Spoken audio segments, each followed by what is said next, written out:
Coming up, some really interesting Cardinals news. First of all, an NFL insider called out the Arizona Cardinals. Check out what he had to say. And then some interesting updates here on Jacoby Brissett and Marvin Harrison Jr. You are watching Cardinals Today, presented by Prize Picks. Remember, if you use code HMA, get $50 in lineups when you play your first $5 lineup. And I'm your host, Joey O'Donoghue, excited to dive into some Cardinals football talk. And we start with the first point here, and that is the NFL insider calling out the Cardinals. Mike Florio of Pro Football Talk and NBC Sports says, quote, "I think the Cardinals are tanking this year. Whether they want to or not, they're in the toughest spot of any team in any division. They are the fourth-place team with 3 Super Bowl caliber teams in front of them. So I don't know whether they're doing this intentionally or whether it's just chronic ineptitude. But after they released Kyler Murray, they made no effort to go out and sign a clear starter. They wanted to sign Jimmy Garoppolo.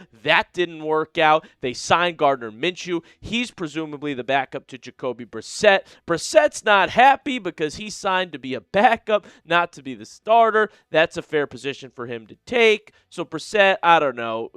Until all hope is lost, then the Cardinals can turn to Carson Beck and see what he has."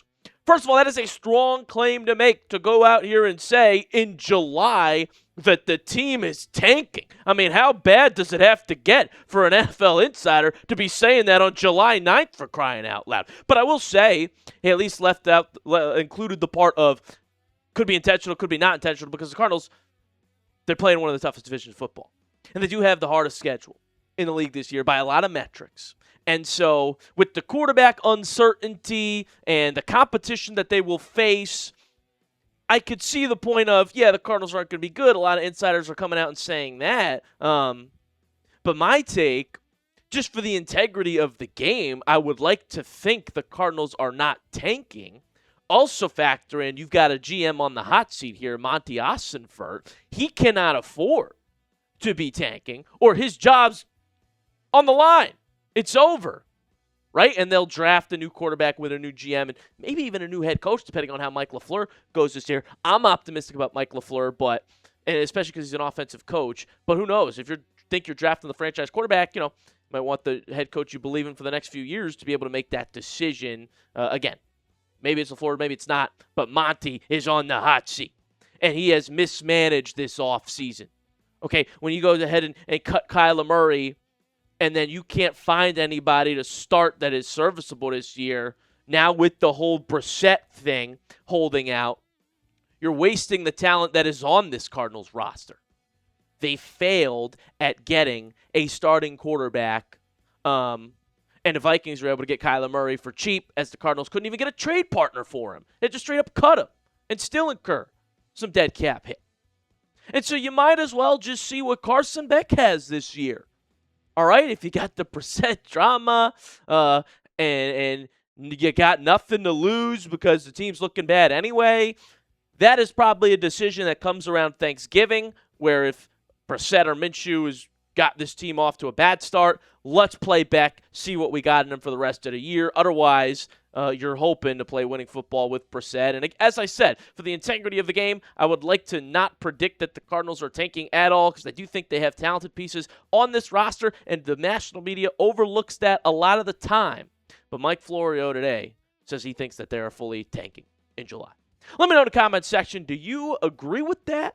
Do you think the Cardinals are tanking? If you think they are, type Y for yes in the comment section. If you're like, no way, they're not doing that, they're just not as good as some of the other teams, then type N for no. Let me know in the comment section your thoughts on this, and hey, maybe even think the Cardinals will surprise some teams. Plenty more updates for you guys, but I also want to let you know that today's show is made possible by SeatGeek. When it's time to get out of the house, there's not many better options right now than a sporting event. Use code CHAT10 to get 10% off your next set of tickets. MLB is in full swing. NFL schedule is out. And you can now get World Cup tickets on SeatGeek. This could be a once-in-a-lifetime experience to go to a World Cup game while it is in America. For me, though, and for my Cardinals fans watching right now, probably looking at those Cardinals 9 home games this season. Look, I want to watch Jeremiah Love's rookie season in person. It's going to be electric. The guy can do it all. And if you want to see it on the field, SeatGeek has your back. Each ticket is rated on a scale of 1 to 10, so you know you're getting a good deal. Look for the green dots. Green means good, red means bad. And, of course, I have a code for you guys. You can use code CHAT10 10 for 10% off your next set of tickets at SeatGeek. That is 10% off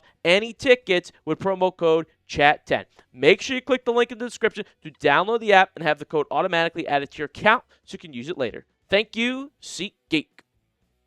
Next up, Mike Florio says that the Cardinals could end up with the number 1 overall pick in the draft, and they take Arch Manning. And Arch Manning says, no thank you to the Arizona Cardinals.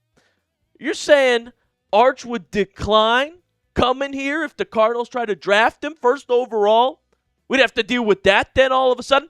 I'm not buying that just yet, okay? I don't think Arizona's a bad place to be for a young quarterback, given the offensive talent.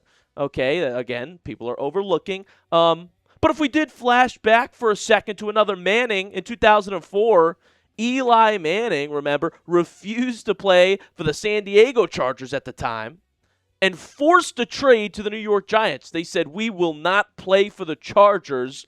It was a draft day trade that was forced. Eli wins 2 Super Bowls in New York. A lot of debate on whether or not he should make the Hall of Fame. But there was a Manning that did this before. Florio says it could happen again. I'll say this, though, about Arch. Everyone is sort of chalking it up right now, very early, that Arch is the number 1 pick next year.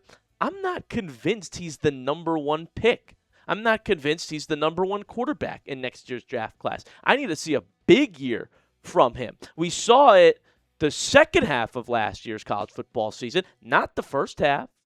And I need a full, consistent year of Arch Manning balling out to say he will be the number 1 pick. Otherwise, there's plenty of other options, and I wouldn't get caught up in the namesake of it because what happened with Marvin Harrison Jr. specifically, even Shedeur Sanders you could point to. I mean, the whole name thing is generating hype that maybe isn't there. And so I need to see it on the field for Arch next year before I chalk this up as him being the number 1 guy. Next up, I said we got some really interesting Cardinals updates here. Yeah, that's how you would describe this one. Jeremy Fowler says that several of the Arizona Cardinals skill players visited Jacoby Brissett in South Florida to train for a few days. That includes Marvin Harrison Jr., that includes Trey McBride. And remember, Brissett is in a contract dispute with Arizona and missed OTAs as a result. So here's the photo for reference of the boys pulling up to hang out with Jacoby Brissett and train for a little bit. And I just got to point something out here. I don't know, if you look all the way on my right, is it? Yeah, whatever. I don't know directions here, Tino. But I do know Marvin Harrison Jr. is looking ripped. Look at him. He's freaking jacked all the way, shirtless on the end of that photo. I mean, he has put on a lot of muscle this season. Marv's working, okay? I think the breakout years come. Now, you could also argue, receivers don't need to be putting on a bunch of extra muscle that could limit their mobility in a sense. But it's also going to make them stronger. It's also showing he's working, he's determined. I think it's coming.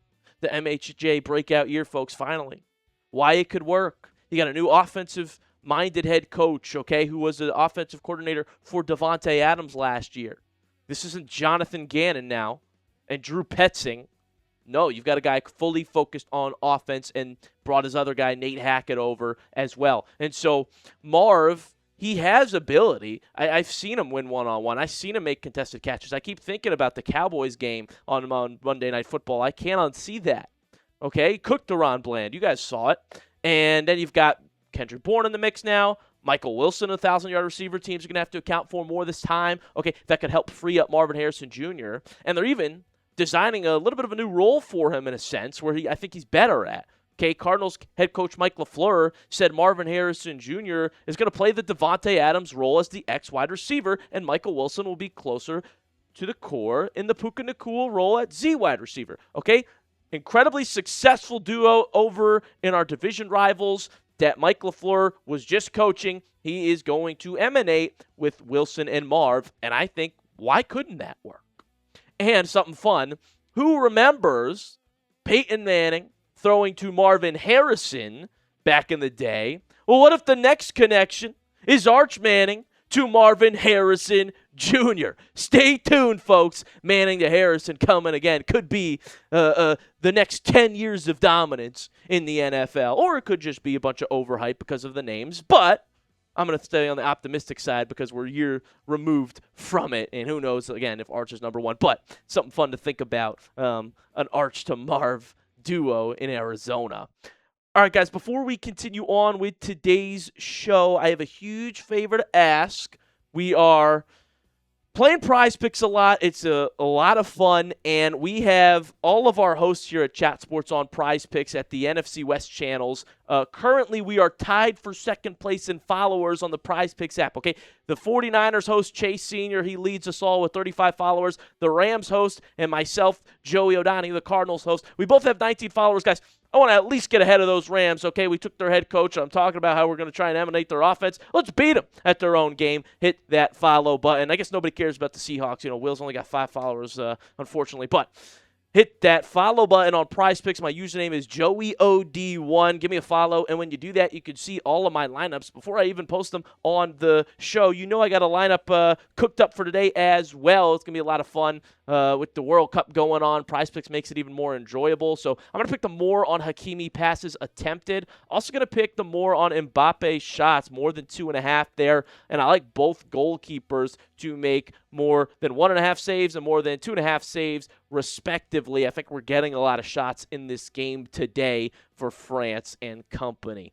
Guys, if you download the Prize Picks app today and use code HMA, you will get $50 in lineups after you play your first $5 lineup. That is code HMA to get $50 in lineups after you play your first $5 lineup. Prize Picks, it is good to be right. Last thing today, folks, we have a fun quote from tight end Trey McBride on Carson Beck. McBride, we know, is a star. What does he think about the young QB in Arizona? He's huge. He looks like a tight end. I'm like, dang, he's bigger than me. But no, he's a stud. He throws the ball really well. I think he has a chance to be a really good player in this league. That from Trey McBride. And, of course, he's not going to say something bad about his teammate, but he does have a point there. The thing that stands out about Beck is the physical traits. Okay, 6'4", 220, right? He has the gifts that you're born with, quite frankly. Where he needs to improve decision-making, accuracy, you know, all the aspects of being a good quarterback in the NFL. But he's got the gifts. He also has the mentality and the work ethic. I really like the work ethic and leadership he has shown so far, being that he's an experienced player in college football. And he does kind of have a little Joe Burrow in his throwing motion and size, okay? Not saying he's going to be Joe Burrow, but this side-by-side photo we took here kind of mimics the Burrow throwing motion. Just need the Burrow accuracy to take effect. And Beck, maybe you've got a young guy who could win you some games here in Arizona and someone to be excited about. That's what we need. So let me know in the comment section your confidence level in Carson Beck on a scale of 1 to 10, 1 being you are so dang confident in Carson Beck, 10 being he's a bust. Let me know in the comment section your number by typing it down below. And that'll do it for today's show, guys. Thank you so much for tuning in to Cardinals Today. I've been your host, Joey O'Donoghue, and I got more Cardinals videos coming your way, so subscribe for free if you're a diehard fan, and I will see you very soon.